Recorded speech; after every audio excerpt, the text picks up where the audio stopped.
മനുഷ്യക്കടത്തും അനധികൃത വിസ ഇടപാടുകളും നടത്തുന്ന ഓഫീസ് അധികൃതർ അടച്ചുപൂട്ടി. കുവൈറ്റ് ഹഫാഫിലാണ് അനുബന്ധമായ സംഭവം നടന്നിരിക്കുന്നത്. General department of criminal investigation ഫഹാഹിയിൽ മനുഷ്യക്കടത്തിലും നിയമവിരുദ്ധമായ വിസ ഇടപാടുകൾ ഏർപ്പെട്ടിരുന്ന ഒരു ഗാർഹിക തൊഴിലാളി റിക്രൂട്ട്മെന്റ് ഓഫീസ് പിടിച്ചെടുത്തു. ഓഫീസ് വിസകൾ വിൽക്കുകയും നിയമം ലംഘിക്കുന്ന രീതിയിൽ തൊഴിലാളികളെ താമസിപ്പിക്കുകയും ചെയ്യുന്നു എന്നുള്ള സൂചനയെ തുടർന്നാണ് അന്വേഷണം ആരംഭിച്ചത്. തുടർന്നുണ്ടായ റെയ്ഡിനെ തുടർന്ന് അതിന്റെ ചുമതല വഹിക്കുന്നവരെയും ഓഫീസിൽ നിന്ന് 25ഓളം തൊഴിലാളികളെയും അറസ്റ്റ് ചെയ്തു. പരിശോധനയിൽ റെസീറ്റുകൾ, നിയമവിരുദ്ധ ഇടപാടുകൾ നടത്തിയതിന്റെ രേഖകൾ എന്നിവ കണ്ടെത്തി. യോഗ്യതയുള്ള അധികാരികൾ അംഗീകരിച്ച ഔദ്യോഗിക ഫീസുകൾക്ക് പുറമെ ഓഫീസ് വിസയ്ക്ക് 100 ദിനാർ വിസ നൽകുകയും തുടർന്ന് 1300 ദിനാർ വരെയുള്ള തുകയ്ക്ക് തൊഴിലാളികൾക്ക് കരാറടിസ്ഥാനത്തിൽ വിൽക്കുകയും ചെയ്യുന്നതായാണ് അന്വേഷണത്തിൽ കണ്ടെത്തിയത്.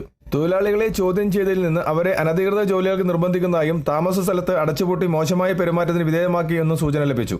തുടർന്ന് ഇതിൽപ്പെട്ട കക്ഷികളെ പബ്ലിക് പ്രോസിക്യൂഷനെ കൈമാറുകയും മനുഷ്യക്കടത്ത്, അനധികൃത സാമ്പത്തിക ഇടപാടുകൾ എന്നതിന്റെ പേരിൽ കേസ് രജിസ്റ്റർ ചെയ്യുകയും ചെയ്തു.